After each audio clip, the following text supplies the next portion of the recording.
Hello, thank you for joining us on this new platform and to learn more about the university and how to become an Oregon Duck.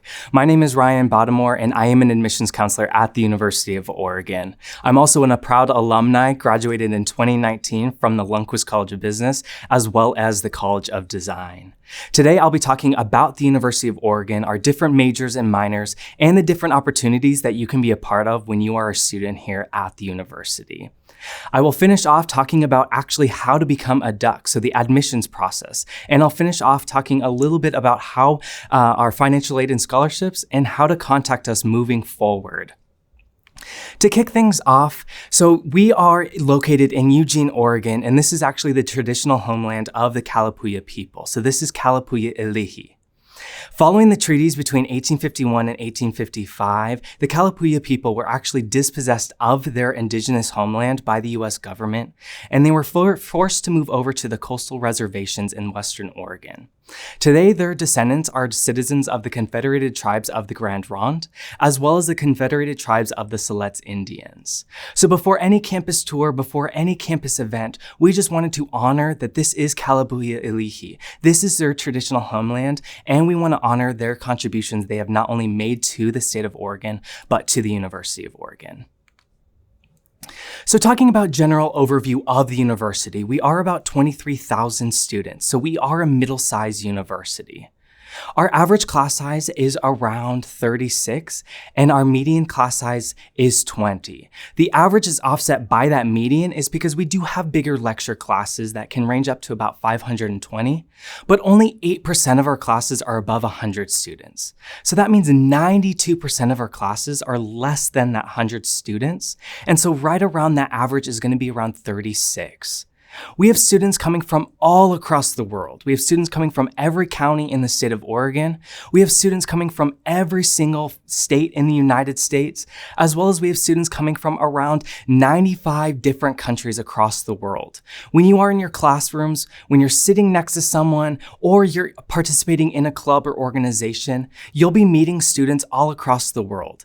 I think that is an amazing opportunity that the university offers our students, is to meet students who are different than yourselves. And I think that is a great learning perspective that every student at the University of Oregon gets.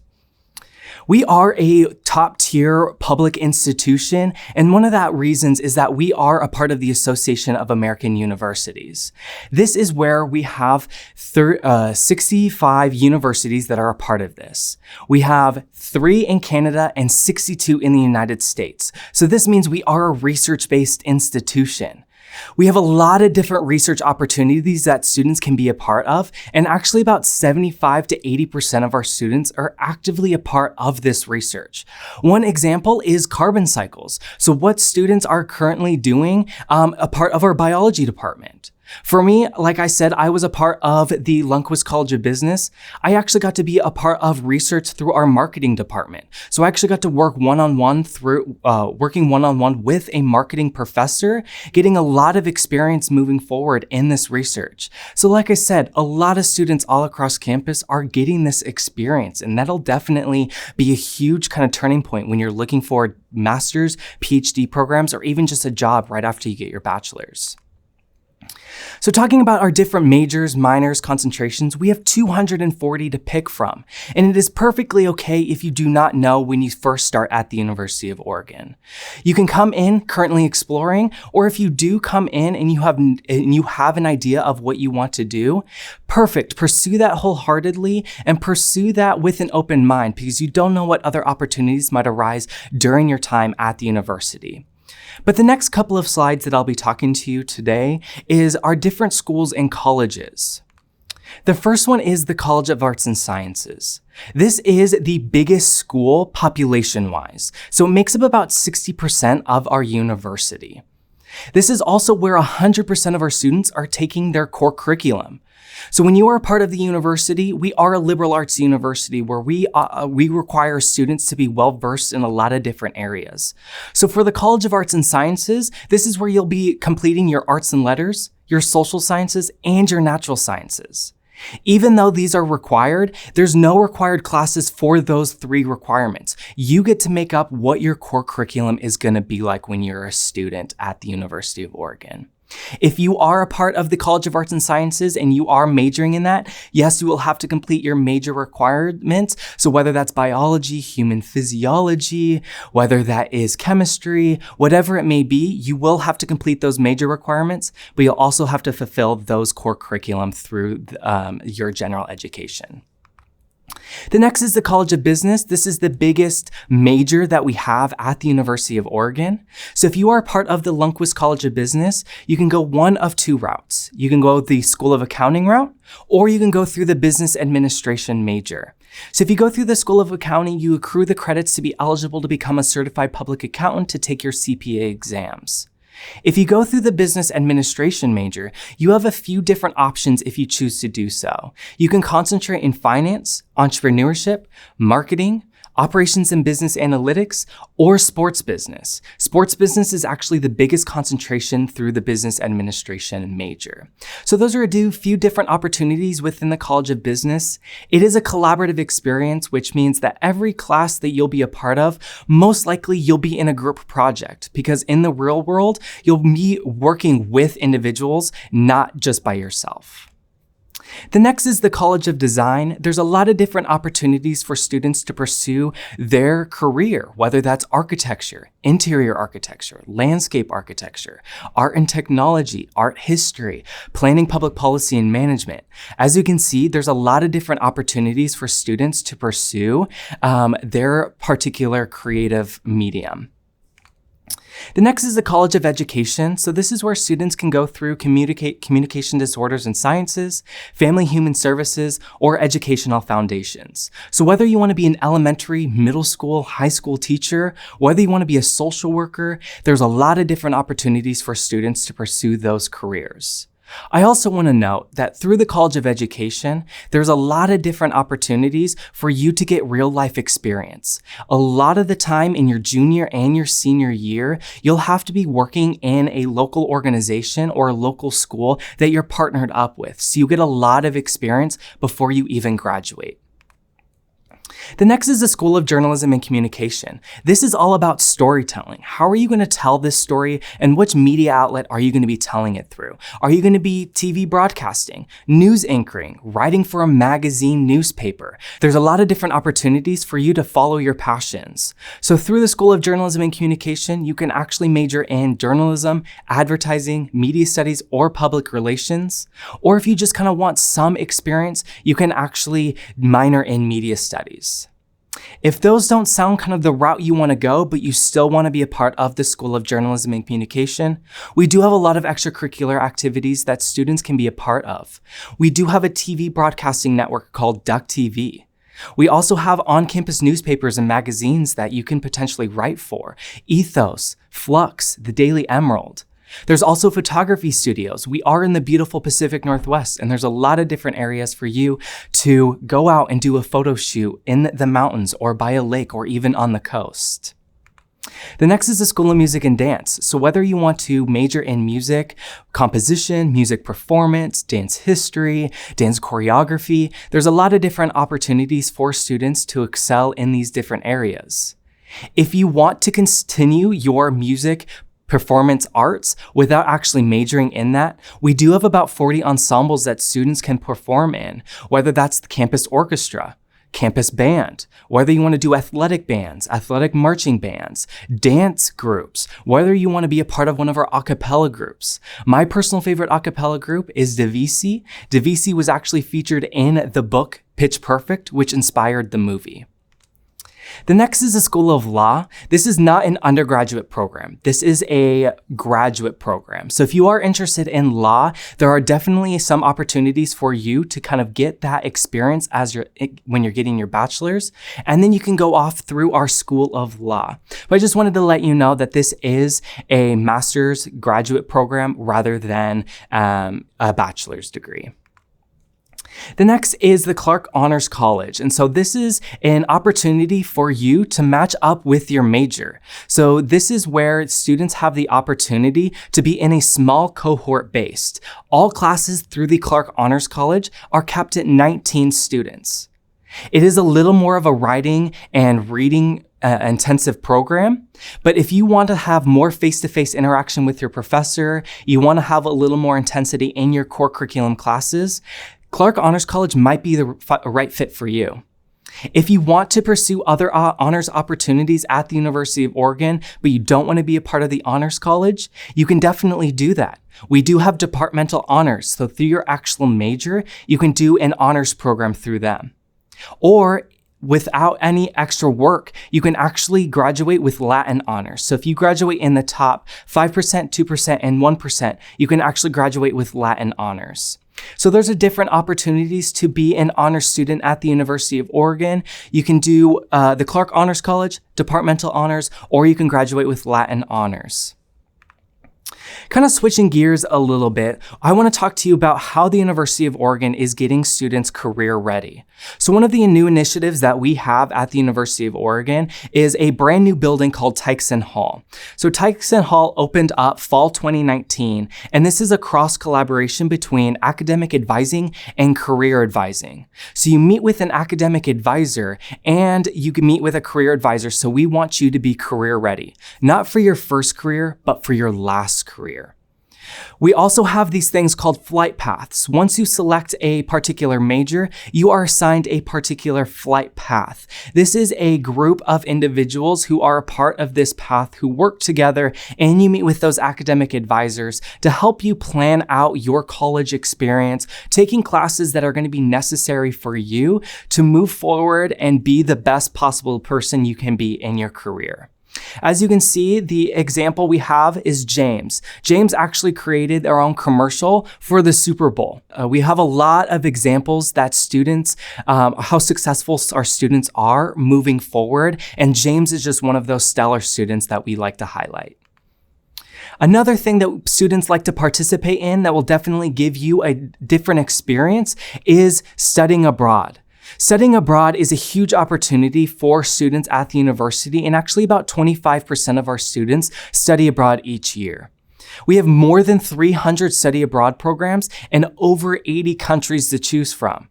That is a lot of opportunity for you to get a worldwide experience, to gain these different insights, to be the best person possible. So when you come back, you have a lot of different experiences to show for, and a lot of those master's, PhD programs, or job interests after you graduate are definitely going to look into that. I highly recommend studying abroad. That is the biggest regret that I had when I was a student. So I highly recommend it, whether or not you want to go and to Europe and do a wine marketing program, whether you want to go to Greece and shadow an artist, whether you want to shadow a doctor in Ghana. There's a lot of different opportunities for students to excel through these study abroad programs. So this video that I want to show you right now is just it shows you from the first day you step foot on campus up until the day you graduate. What are students doing outside of the classroom, outside of research? What are students a part of? What, are you going out and exploring the surrounding area, hiking? Are you part of one of those ensembles? Are you working out at the Student Recreation Center or running the trails by Autzen Stadium? Are you sitting in the student section at a sporting event, basketball, volleyball, baseball, softball, whatever it may be? Students have the opportunity to go and see their fellow classmates excel at the sports that they absolutely love. We have 300 clubs and organizations that students can choose from, whether that's the outdoor program, whether that is fraternity and sorority life. There's a lot of different opportunities for students to excel at the University of Oregon, but the best way is to kick things off by living on campus. This is a community right when you first step foot on campus, is you have that tight-knit community. You're living with your roommate or roommates, and you just have this kind of bond that's created right when you first step foot on campus. Whether your roommate wants you to go and check out a different club or organization, whether students want to kind of encourage you to go to a sporting event, this is a community that is a very strong knit, and this definitely kicks off your student life at the University of Oregon. There's a lot of different opportunities for students to find their perfect place at the University of Oregon, and the first place is living on campus through one of many of our different room choices and about 10 different residence halls that students can choose from. Definitely pursue more at housing.uoregon.edu. That is the best place to learn more, view blueprints, and even get in contact with a housing advisor. So our campus in general is 295 acres. You can get from one side of campus to the other in about 10 to 15 minutes. Once you're familiar with campus, it is actually very easy to navigate. You'll definitely find those shortcuts between classes. You'll definitely potentially walk through the student union, which is called the Urban Memorial Union, grab a bite to eat, grab some tater tots, grab a coffee, whatever you need to do in between classes. Our campus is very accessible to all students, so definitely check it out if you have time. But 295 acres, like I said, it's very easy to navigate once you're familiar with it. We are all, like I said before, we are located in Eugene, Oregon. So not only if you have the time, definitely explore Eugene. Eugene is an awesome opportunity for you to kind of learn more about where the University of Oregon is located. When you are choosing an institution, you are also choosing the town and city it is located in. You do not get one and not the other. It is a partner deal. It is a package deal. So make sure when you are looking at institutions, make sure you look at the city and town. Eugene is a quintessential college town. There's a lot of things that it offers our students. So whether you want to go and hike Spencer's Butte, whether you want to go to the Saturday market, whether you just want to go walk around the mall or walk along the river, or even run along the trails by Autzen Stadium. There's a lot of different opportunities that Eugene, Oregon offers our students at the university. So geography lesson of the day. So that is where Eugene is located, given the O. We are right in the middle of so many incredible things that Oregon has to offer. We're about an hour away from the Pacific Ocean. So whether you want to go walk along the beach, create a bonfire, roast some marshmallows, or if you want to go surfing, we're only about 45 to an hour drive away from the Oregon coast. The other direction, if you want to go to the Cascade Mountains, if you wanted to go skiing, snowboarding, if you wanted to go and hike some waterfalls, we're only about an hour drive away from the closest area you are able to do that. We're also about 2 hours south of Portland, Oregon, which is our biggest city that we have in the state of Oregon. And we're actually about 2.5, 3 hour drive away from Ashland, Oregon, which is home to the Oregon Shakespeare Festival. This is a world-renowned festival. So if you like Shakespeare plays, we're right in the neighbor of that Shakespeare play. As you can see, there's so many incredible opportunities that our students have to explore. And definitely when you're a student, you'll meet your community, you'll meet your friends, and you'll definitely get to view everything that Oregon has to offer our students. So kind of switching gears a little bit, I want to talk about the application process. So I kind of sold you so far on how to be an Oregon Duck. So I want to tell you exactly how to become one, what we consider when we are looking at your application. We look at your GPA, which is a transcript that you get sent to us. We are also looking at your ACT or SAT scores. So this is for fall 2021. However, we are going test optional. So to gain admission to the University of Oregon, you don't have to send in your test scores. However, to get financial aid, some of those automatic considerations, I do recommend you submitting those just because it'll help you in getting those financial aid and scholarships. We also look at your grade trend. So we look at from your freshman year to your senior year. Are your grades improving or are your grades kind of plummeting? We look at your senior schedule. Are you taking a lot of out periods or are you challenging yourself up until the day you graduate? Are you taking AP, IB, honors courses, college prep courses? Are you dual enrolled? So we look at everything you are as an academic, but we also look at what are you doing outside of the classroom. We look at activities, work, volunteering. Do you have family responsibilities? We look at you as a whole person, not just your academics and not just what you're doing outside the classroom, but the whole picture. We also require you to do a 650-word personal statement. Yes, we give you those prompts. So for those who are stuck and don't know exactly what to write, we do give you a few prompts to choose from. But you are able to write about absolutely anything you wish. Write about your passions. Tell us something unique about yourself that we already don't know from your activities and your academics. There's 2 other optional essays that you can choose from. One's more of a diversity. How are you going to be involved on campus? How are you going to be contributing to the University of Oregon during your time here?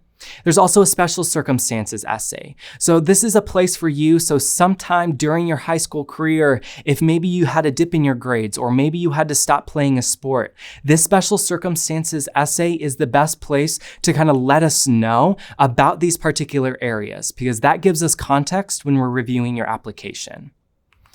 There's 3 ways for you to apply: the Common App, the Coalition, or the Oregon application.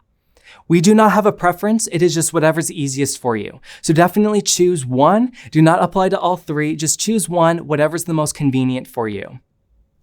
I also want to talk about some of the application deadlines. So our application opens up August 1st, and so our early action deadline is November 1st. So if you apply by November 1st and you submit all your supporting documentation by November 15th, you'll hear no later than December 15th. That is a month and a half turnaround. If you want to apply just by the regular deadline, January 15th is that regular deadline. That document deadline for the regular deadline is February 15th, so make sure you have all of that supporting documentation in by the February 15th deadline. If you apply by the regular deadline, you'll hear no later than April 1st, which means that you can hear earlier than April 1st, but the last day you'll hear is by that date. And then National Decision Day, May 1st. I know this year, just considering kind of the current events, we obviously extended our National Decision Day. However, for the next year, May 1st is our National Decision Day, and we'll let you know accordingly if that changes just based off of kind of current events. If you are a transfer student and you're just here to learn more, definitely check out that website below and for more information about our requirements and our deadlines and our application process for you. So talking a little about financial aid. So $245 million was offered in 2017 and 2018. We offer a lot of opportunities for students based off of your academic performance. So whether your GPA, whether your ACT or ACT scores. So we do have a lot that are automatically considered, like Summit, Apex, National Merit, but we also have ones that you can apply for. And those include stamps, excellent scholarships. So those are different opportunities that we offer our students for financial aid. However, as a University of Oregon rep, I highly recommend looking outward for different scholarships just to help you pay for your school. I would hate for you to go to a school and have to drop out just because you cannot financially afford it. So not only look at the University of Oregon scholarships, but look at the different scholarships that are kind of in your local communities and worldwide. Definitely look at those, and those will definitely help pay for your college no matter where you end up attending. That is all I have for you. I thank you so much for kind of tuning in and learning more from me. If you need to get a hold of us, we do have a few points of contact that you can contact us through. You can send us an email at uoadmit@uoregon.edu. You can text us at 541-346-3201, or you can schedule a virtual meeting with your admissions counselor through virtual.uoregon.edu. Like I said, thank you so much for kind of learning more about the university and how to become an Oregon Duck. I'm so honored to be sharing this information with you. And as always, go Ducks.